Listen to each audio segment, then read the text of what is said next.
Greetings, Facebook, YouTube. This your boy, Terry the Teddy Bear Trucker, signing on from Totowa, New Jersey with a VPT update.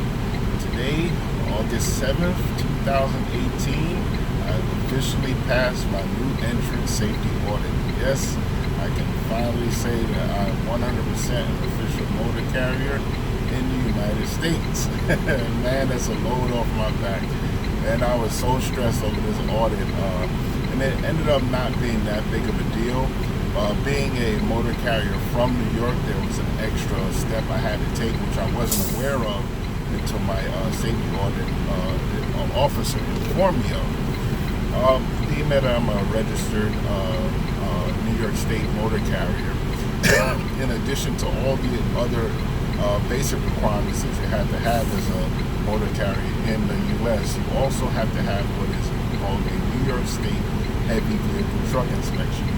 So in New York State, all personal vehicles and now come to find out all commercial vehicles have to have an additional inspection each year, which actually I was informed by the officer supersedes the federal DOT inspection. So this is above the annual DOT that is required by FMCSA. New York State actually supersedes that.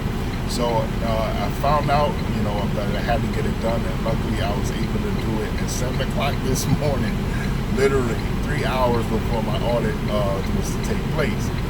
So thankfully, the guys at my local shop, Campbell Freightliner in Montgomery, New York, were able to get me in and out and get this inspection done for me in a timely manner. It only costed $20, which was another load off my mind. And I was able to send that information straight to the DOT officer who conducted my audit and went through all my other paperwork and told me I passed with flying colors. So the audit itself is not extremely difficult. It's just a matter of getting all the requirement documents that are needed. So for me, for most audits, it's you have to have, of course, your driver's license, your motor vehicle record, medical certificate, and that's just for the driver. You have to have your operating authority, which they have on file when they contact you. But you also have to have your drug consortium. You have to have employee random screening roster, so all the employees have to be enrolled in the drug consortium and be on the roster for random testing. You need to send in your negative drug screen from the pre-employment drug screen, which it has to be a pre-employment drug screen. And your that's a letter of enrollment, pre-employment drug screen, test results, the roster, and I think that's it for the drug consortium. You have to submit 30 days of logs, which you told me all my logs will look great. They didn't ask for any additional proof of the logs, like usually sometimes they've been asking for toll receipts or fuel receipts. They didn't ask for any of that. My logs were fine. What else? I had to have my registration, my inspection, both the FMCSA, DOT annual, and my New York State inspection. Equipment list, maintenance records, which I got all the maintenance I've done on this truck and trailer in the file. The driver qualification file, which includes 10-year work history. Road test for not myself, but any driver that I bring in has to have a road test. The original driver's application has to be on file, which I have to do one for myself. I'm the owner of the company. I have to have an original driver application on file as well as a 10-year work history on file, which I have my driver qualification files done by Foley Carrier Service. It's a service, third-party service that handles our driver qualification files. So the files basically met the DOT requirements for all my drivers. What else did he ask for? Went over all my paperwork. There was also a questionnaire, 17 questions, yes or no.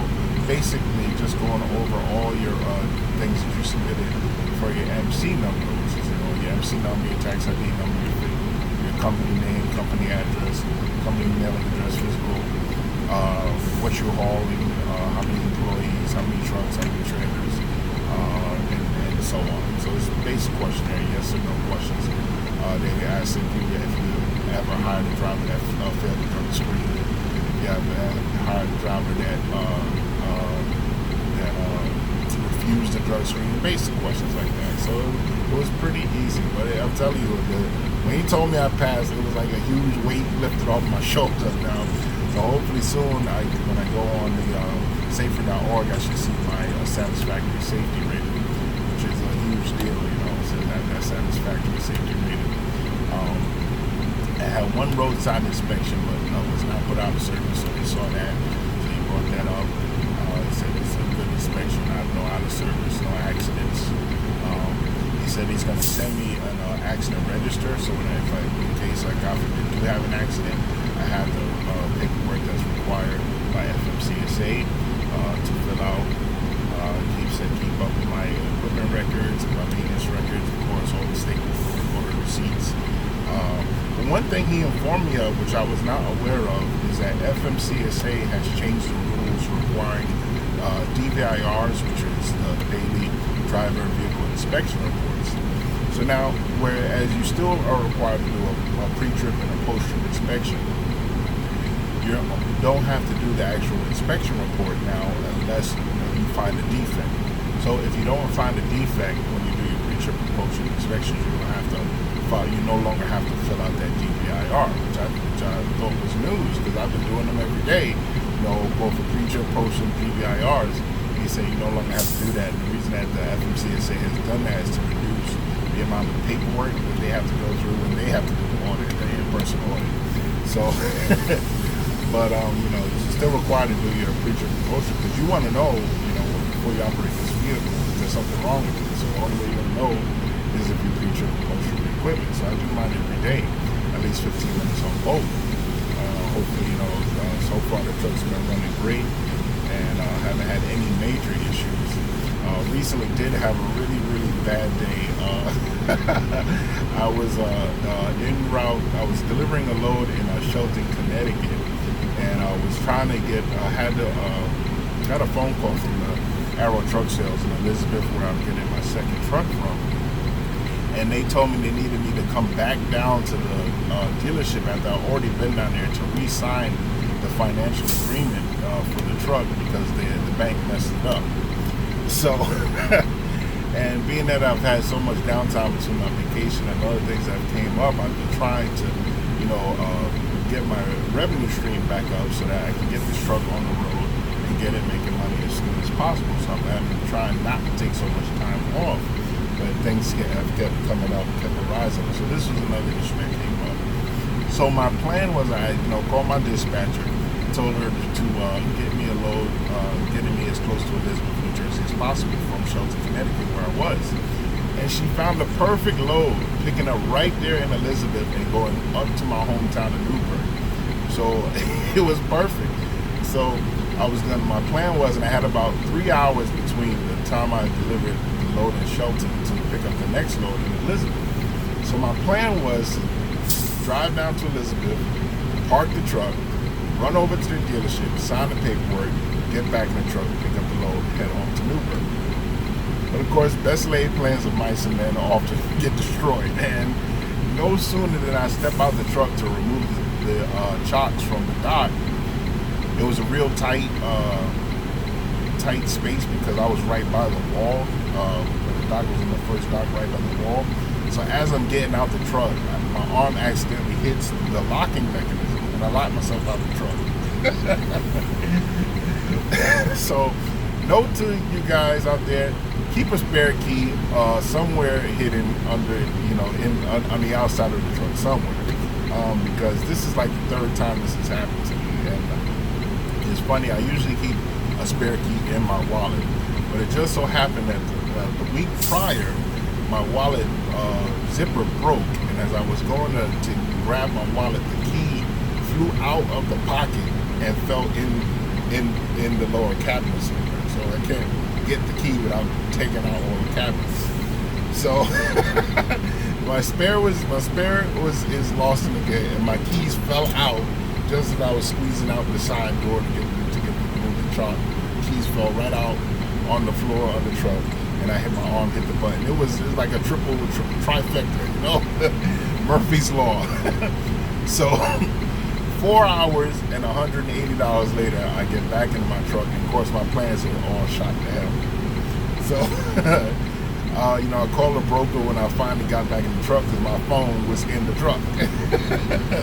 Told him what was going on. He said, well, they'll load you to 9 o'clock, so if you get down there, they'll load you. So I hightail it out of Connecticut, fight my way through traffic, back across the George Washington Bridge to Elizabeth to pick up this load. Had to call the dealership, tell them I got to reschedule. I'll come down Monday instead to do the paperwork. So that's what I did. I picked up the load, took it back home to Newburgh. So it was picked it up on Friday. It was delivering Saturday morning at 11 o'clock. It's literally 2 miles down the road from where I parked. So I wake up at 10 o'clock. I'm about to do my pre-trip and roll out. And this is why I say it's important to do your pre-trip. I get out the truck and notice that my passenger side steer tire is flat and coming off the rim. So somewhere between Elizabeth and Newburgh, I caught a slow leak, and it leaked all the air out when I was parked on my 10-hour break. So needless to say, I'm going to be late for my appointment now because I got to call road service company to replace this tire. So I do. It takes them 3 hours to get to me to replace the tire. So I call the broker again, and I can't believe I'm having to tell him this. And not only was I late for the pickup, but I'm going to be late for my delivery. So tell him what's going on. Tell him I can be surprised, but I ask him to call the customer and see if they'll work me in. Because I know this place I was going to was CS Whole Foods in Newburgh, and they're notorious. They're like notorious for these appointments, and their check-in procedures are ridiculous, and it's a mess. I hate going there, but it's a load that takes me directly home. So there's times where it's convenient, but it's inconvenient at the same time to get my drift. So I tell them to call and see if they'll make sure that they'll work me in when I get there. So he says, okay, fine, I'll do that. So finally get the tire fixed. I head to the delivery. I go in, I follow all their crazy procedures to get checked in. I check in and I walk all the way back to my truck. So I get to my truck, they call me and tell me to come back to the receiving office. So I have to do another quarter-mile hike back down to the receiving office, and they tell me that nobody called to reschedule, that you were going to be late, so you have to reschedule this delivery. Like when the broker said he was going to call, he said, well, nobody called, nobody emailed us to reschedule, so you have to reschedule this delivery. So I call the broker back and say, hey, I don't know what happened. They said nobody called, nobody emailed. Oh yeah, I rely on the third-party customer service number to do my appointments, but I just told them to reschedule you for the earliest available appointment. Well, you could have told me this before I wasted time trying to get here. I could have stayed parked where I was, But lo and behold, they got me scheduled for Sunday morning. So I delivered the load on Sunday and got out of here. Monday, I head down to the dealership, got my paperwork signed for the second truck, and I came back home. And today I got that inspection done, that heavy vehicle inspection from New York.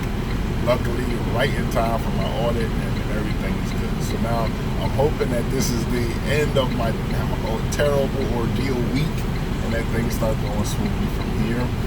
If everything goes well, I should be picking up, me and my driver should be picking up the second truck around the 17th of this month, and hopefully there shortly thereafter it'll be on the road and pulling some loads, because we got to get things going. But I don't want to make this video too long. Just wanted to check in with you guys, let you know what's been going on. Everything otherwise is going phenomenal over here at VPT.